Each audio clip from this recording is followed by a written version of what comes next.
So, welcome everyone to the first official Aquamendan meeting. My name is Graham Harris, and this My is name is Suvid. Savid. hmm Hello. Uh, Today's topic that we're going to go over is the decline of American education and its consequences. So, we did some research for today, but this is going to just kind of be a discussion where we just kind of, you know, discuss this topic. So, first one, we're just going to go through like our personal experiences. So, would you like to go first, Suvid? All right. Yeah. Honestly, a lot of people like to hate on the American education system, and it's warranted to some extent, but I like to think I had a pretty good experience, hmm overall. And that's partly because I was encouraged and I was, it was promoted, Yeah. hey, you got like my family values and, the hmm people around me, the people I hung out with, and of course, socioeconomic status and everything plays into this. I was pushed into school. I was like, you got to go to school. Everybody hmm around me told me that. And so I took it very seriously. And I think that helped me a lot because I had overall a really good experience. I learned a lot. Um, and there's like this whole thing online like, oh, why don't they teach us how to do taxes, hmm and I'm sure you've heard that, and like I kind of understand that, and that's some of the criticisms that people have with the education system. But like in truth, if they did teach us taxes, nobody would be paying attention. Like it'd be the same situation we have now, Yeah. you know or something, along those I lines. mean, like even my school had like a little like online program for like, taxes and stuff, just Mhm. to barely teach you. And everyone I knew was like, "Yo, the Quizlet's right here." Like Yeah, yeah. don't even take it, don't read, just skip through. Yeah, yeah. Like nobody really cares, hmm and I think the value of the American education system, you can pour as much money as you want into it. You can really you could we already spend hmm like $20,000 per student, including research and development, right? Yeah, Yeah. on primary through tertiary school ages or whatever levels. hmm Um, but I think the real problem we have here is the societal implications of I this, definitely agree. I think Yeah. that, you know, like my mom's a teacher, and it's like they did the phone ban recently, right? Hmm.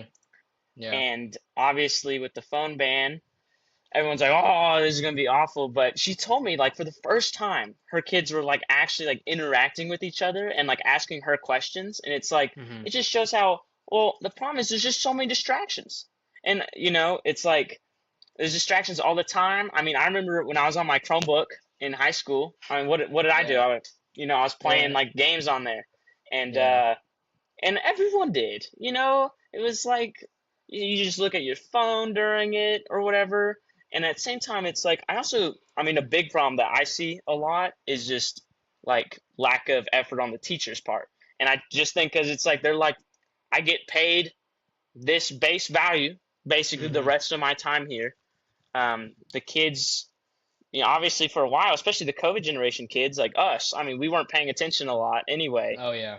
And Yeah. it's like, uh, so the motivation wasn't exactly there to help these Exactly. kids, and Exactly. they treated them like shit, you know, Yeah. like the teachers. I mean, I remember we had this one teacher named Snavely, and they're like, Snave Dog, she's so old, she's probably there to try and like actually work, you know, and if you're like, Yeah. well, eh, she sucks, blah blah. She should leave. And even I was like, she should leave. She should. She's too old. It's just sad that Yeah. that's how it needs to go. You Yeah. know. Yeah. And and no, keep going. Yeah, no, you pretty Mhm. much covered it. It's not a money issue anymore. It's a matter of, again, like you said, motivation. It's a matter of these kids actually wanting to do this, because the truth is, Mhm. I mean, you're trying to teach them ideas, right? Yeah. But an idea isn't gonna go anywhere unless the person accepts it, and if they don't want to accept it, it's not an idea, it's just a statement, you I'd know? also say like a big issue, man, is that like you said that you were fortunate that you were pushed and you were around the Hmm. right people. And I feel like Yeah, I was too. Like my parents like pushed me, and obviously I made absolutely. friends with like you and like our the other members of the Aquaman Dan, like Nate and Edward. Yeah. And well, like I know a lot of my friends who weren't, and I know like the vast majority of people weren't, and it's just like you could see it where it's like they would never raise their hands because like I don't like they genuinely didn't know or like they just didn't care, and it's Yeah. like I remember, so I just went to a high school, right? But then I decided to go to an engineering academy. And I remember there, oh my God, it felt like actual work for the first time ever. Because it's like all the other, like, like my high school classes were just like so slop. And it's like Yeah. the teachers didn't care. And it's like you go there and you see teachers who genuinely care, students start caring. Hmm. Obviously, they got paid more. Yeah. No, That was that's the thing. interesting. Um, I mean, the engineering academy, you're gonna have to be more specific. What do you mean by It, that? it was a place called like Francis Tuttle. And Right. basically you would go there. Like I spent half of my day there, so I'd go to Hmm. high school and then I'd drive to Francis Tuttle, and what I do there is I take higher up classes with people who were either in the field or were basically professors, and it was so Hmm. crazy. Like my uh, physics teacher, was like a crazy level engineer. Now, was this guy a good teacher? I wouldn't say so, but my other teachers definitely were, like Yeah. very bright, like way brighter Right. than any of my Deer Creek teachers because it's just like the level that they have there of standard is higher. And it's like mentioning COVID again. I remember the problem with COVID Oh my is that God. there was a teacher shortage, so they just Yeah. grabbed anyone off the street who would do Yeah. it. And it's like, Yeah. it's I just, still remember my world history class in high school was taught by a mhm. football coach. Yeah. What does he know about world history? I mean, I don't and, know. and he doesn't care. Yeah, he did not care. No, he really didn't. Which yeah, it's a problem, and that's again, you already mentioned this. The quality of the teacher is very important. Hmm. Um, and I think it's of course one of the problems is they get paid like nothing. Like, let's Hmm. be honest here, they It's get like, paid nothing. and it makes sense. It's like people are like, well, why does Massachusetts or like somewhere like that have like higher education? It's like, well, I mean, first off, their teachers are paid more, and second, I feel Hmm. like some of those states just have a more like societal care for education. I mean, Yeah, it's fair that where we're from, like Oklahoma, it's like it's not as big of a 50th in deal. education. Yeah, Yeah, and it's like, yeah. it's okay because obviously here it's more like rural jobs or like, Hmm. industry jobs, and that's okay. But at the same time, it's like, man, it's just I at think some. yeah, Hmm. sorry. I was just gonna say, I think another aspect of it is socioeconomic status, because Hmm. Oklahoma is also not the richest state, you know? Yeah, one of definitely like bottom 20. Yeah, and Hmm. you know, it really that's why you see like people who go to Harvard, I mean, they're usually pretty wealthy, people who get into good Extremely colleges. wealthy. Yeah, Yeah, and that's yeah, another and problem is it's not as much merit these days. yeah, exactly. Hmm. So I think that definitely has something to do with it. I mean, yeah, if you come from a bad background, you're just not going to care about school. There are other things to worry about. You gotta worry about where you're going to get your next meal. Stuff Yeah. like that. Hmm. So, and that's how it was. Way back when, like the colonial period, like nobody was like, come on, nobody cared back then. It's just like when you have the time to put into education, because like I Yeah, know, yeah. like I was one friend who has tons of siblings and it's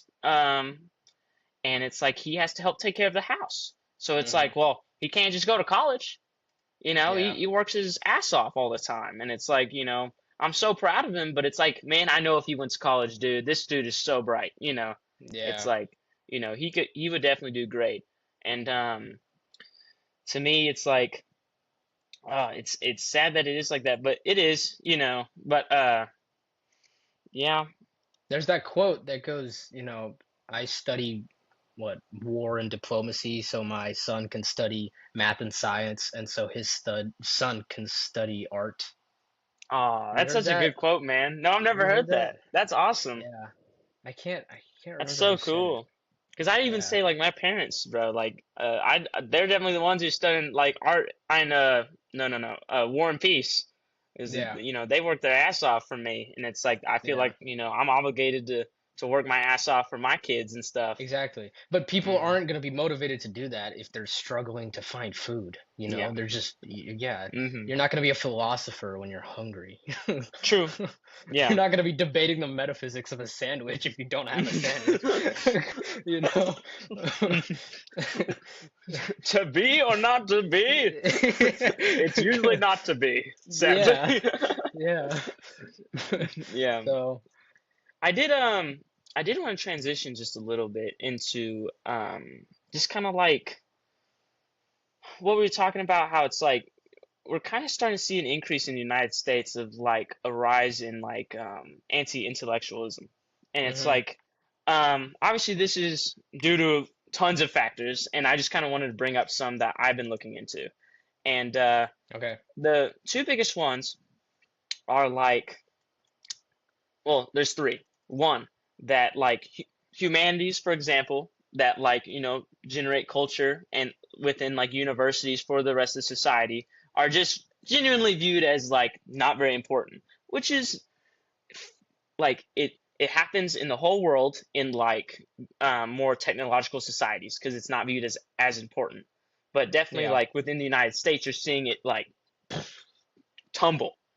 And that's one of them. Two, AI. I mean, I looked it up and said like 20% of research papers in the United States are like now say that they have AI generation in them, which is just bonkers. It just shows like people are just giving up writing on their own, or like using their own brains. I mean, everyone knows about that like MIT study that just shows like it's rots your like brain using AI all Yeah. the time. Yeah. Yeah. And then Yeah. the last one I want to talk about was oh, this one was crazy because I was looking into it because I saw some articles a while ago that was like American literacy is decreasing. Yes. Yeah. And I've definitely been like I've been talking to people a lot on like my campus, and it really is what inspired me to make like a book club because it was saying that yeah, like let me look up exactly what it said. It said like adults, the percentage of U.S. adults scoring the lowest literacy levels increased from 19% in 2017 to 28% in 2023. Like What was the first what? date? Huh? What was the first year? 2017, and the second one is 2023. So in Hmm. 6 years, it rise by 10%. Yeah. And like the lowest levels. Interesting. Now we're not saying like they can't read anything, but I mean in the like the countries that's supposed to be the most powerful on earth and like the most technologically advanced or something, it seems a little nuts that literacy is decreasing. Yeah, I wanted to add one more thing about, I mean, I know you went through a bunch of like bullet Hmm. points, but one more thing to add on about anti-intellectualism is, well, frankly, I don't think it's a new phenomenon. I It think it's been isn't. around forever. Yeah. And I think one aspect of that is the American mindset, I guess. Hyper Hmm. individualism, like nobody tells me what to do. That's what Hmm. that's what the whole American thing is, right? Like Yeah. I'm my own boss, and that I think that inherently leads to decreased trust in institutions. That's why people say, "Oh, I do my own research." Well, Well, most I people don't would know how say to do that. research. I Yeah. would say I would say that's more true now. I mean, if you really look at the Hmm. history of the United States, like we've been independent, but like there's always been up until I mean, really, middle Cold War, a very high trust in government. Yeah. At certain points, and it's like even when the government was doing some pretty bad things, like in the 1920 in like 1800s and stuff, it was like still people at least felt very connected with their states, and it's Well, like not just now. government though. Yeah, just It, like like institutions, yeah. it's like they're like, I mean, people usually didn't question the army or stuff as much as they do now, or like Hmm. they didn't question, policymakers. I mean, right now, the United States government is going through like a massive scandal, Yeah. and Yeah. and Yeah. it's like continuously, you're not really seeing big rises in trust, Yeah, but and yeah, and I think you're definitely right. I mean, we're definitely mhm, seeing like an uptick right now. like a But I think, compounding, yeah. yeah, but I think it is because of the Mhm. like I said, the American mindset, like limited government. Yeah. I'm my own. You know, like Thomas Mhm. Jefferson, his ideals. You Yeah. know, the Mhm. farmers that they oh, don't tread on me, that kind of thing. Like Yeah. that's always been a thing. Libertarianism, all that stuff. That's always Yeah. been a thing in America, and it's not unique to America, but I will say our version of it is definitely Mhm. very different. Yes. So This is, but it's like at the same time, it's like, I'm in like this dinosaur class, and the lady was talking about how these two like paleontologists, like very early on, just went out into the American West and started competing to find the most species possible. yeah, And like one of them literally went bankrupt and lost everything, like his family and his house and everything, just to find more dinosaurs. yeah. He lost, but Okay. he ran out of money. But it's like, to me that's so crazy, and it's just like, even though like even though that like Americans, are kind of their own guy, it's like usually that led innovation. Hmm. That led intellectual, because they're like, we need to be on top of the world. Like, we need to like keep learning and keep making breakthroughs and keep, doing our own research. And it's like, well, what you're kind of seeing now is, oh, I'll just chat GPT it. Yeah, Oh, it's like, it yeah. doesn't really matter. Or it's like, or everything just goes into, the some businesses and some sciences, like, Hmm. you just see a massive flood in the AI, and it's like, that's the big new thing, which is nice. But I mean, let's, it's like, when they talk about, because I was looking at it, they said like the rate of like innovation within the United States is slowing, just like in Hmm. universities. And it's like, okay, so you're saying, obviously we're still inventing things, like AI was like first made by the United States, or like this kind of version of AI, but Hmm.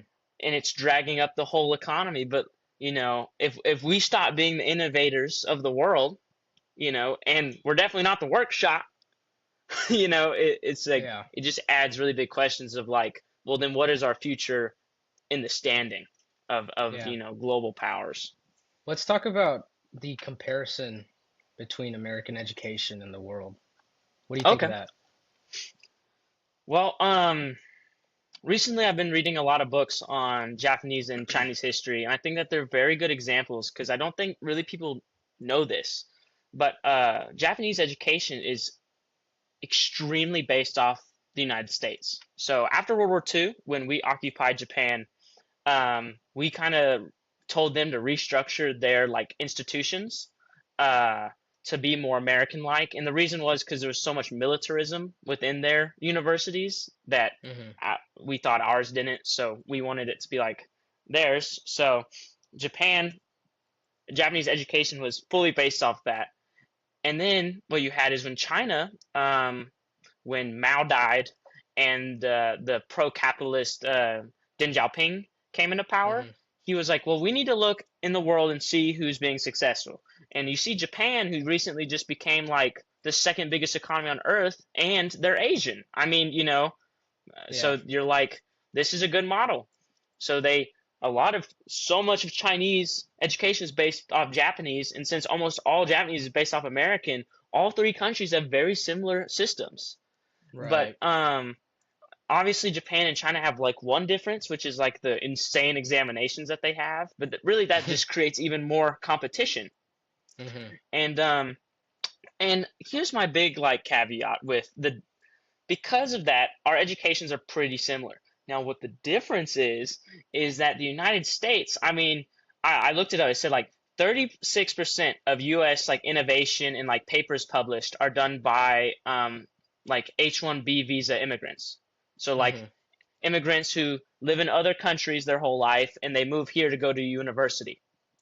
And Yeah. Yeah. that's okay. It's what's, it let us like pull in talent from the world, but at the same time, it just shows that Americans themselves, because our public, education system isn't the best, aren't the ones pulling all the weight. I mean, it should be that the United States, like, it should be 90%, 95% is like, born in America. And I'm not saying this is some like, oh, pro America. I'm just saying, like, Hmm. I mean, if your population isn't the like the vast majority of the people making the commitments in your society, then something is wrong. Because, Yeah, they keep talking about how we need to compete with China. China's not bringing in a bunch of immigrants, and there's nothing wrong with bringing immigrants. It's like if you could just raise the American standard and still bring in like H-1B immigrants, we wouldn't have a problem. But the right. problem that they have, and that's why Donald Trump was like, oh, we're gonna take away H-1B visas, and then he's like, no, actually, we're gonna keep them because Americans are too dumb. Like, it's like, what? It's like, Yeah, well, maybe educate your people or something. Maybe don't yeah, dismantle the Department of Education. It's yeah. just like, it's just insane. I think I think the three like axioms of societal collapse in relation to this is, I mean, okay, number one, I'm sure you know, the higher Hmm. education leads to lower fertility rates, Yes, right? Okay. specifically in women. Yeah. Yeah, and Hmm. that can be a problem for many reasons for a Yeah. country as a whole. But I think there's one of those things to offset that is immigration, like you said. Hmm. Immigration and productivity and low fertility, basically. Like those are the three, or just fertility, not low fertility. Those are the three main axioms of what's going on right now, especially with countries like Japan, South Korea. They're going through Hmm. this as we speak. Low Because they have fertility, lack no of immigration. migration, Yeah, high education, and then they're not just low low birth rate. productivity. Yeah, Oh yeah. yeah, Hmm. that's low productivity. And really that's why education can be a double-edged sword, but I Hmm. think it has to do with like um development stages of a country, right? Hmm. For example, India. India Yeah. has horrific literacy rates, right? Okay, Yeah. and they also have the biggest population, and they're Hmm. also like, what are they, like number four now in the economy, world economy? Yes, they're number 4. They're behind Germany Yeah, still. yeah, and that's just from sheer numbers, you know, Hmm. because they If have they, it, so many goddamn people. I mean, Sorry. yes, if they had like half the population, I mean, it's just insane. Because obviously this, like the Indian government is so crazy inefficient with its like Hmm. allocation of resources that it's Yeah, like if like they're already doing better. And I'm saying like if they were more streamlined, like Singapore, China, Japan, exactly. America, it's like they Yeah, they would easily be top yeah, 3, top 2. yeah. You know. Yeah, but I mean, again, India is a Hmm. very young country. It's still in that it's still in that stage of Hmm. development. You know, and Yeah. America went through this as well. Every country Hmm. has been through this, really. And And yeah. I think that's what it is. Like as a country progresses through its natural life cycle, people tend to get more educated, number one, Yeah. usually. Um, Hmm. and the fertility rates do go down usually. Hmm. That's just again natural progression. But as people get more educated, people start to innovate more, you know, and that Hmm. enhances productivity, you know, and then as that increases, people want to come into the country, so they immigrate. So it like, kind of cancels out. It should in Hmm. a perfect scenario, right? It Yeah. should cancel out, but I think right now what we're seeing with Japan and South Korea and Taiwan is that they're not having any immigrants, they're having low fertility rates, and they're not doing Hmm. very well on productivity.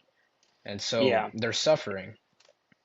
But it's just it's like when you bring in fertility rates, it becomes like a much grander issue because it's like you, the problem with, like, here's the genuine thing that no one thinks about, right? Hmm. In your brain, you're like, well, Western and East Asian countries have low fertility rates, right? So what they should do is get migrants, right, to fulfill the gap. Hmm. Well, no one ever thinks about what about if the countries where people are coming from, it is their, fertility collapses, because that's happening.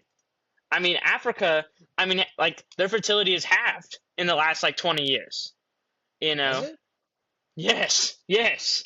Well, I think where in Tanzania, Africa? all like sub-Saharan. Oh, It's like okay. sub-Saharan Africa easily had the highest birth rates. Yeah, And yeah, it was like it was like freaking like 7, 9 per mom, insane amount of kids. And yeah. now it's dropping drastically just around the whole world. It's like even now it's like, for example, Brazil. I mean, Brazil is about to hit the like sustainability or below.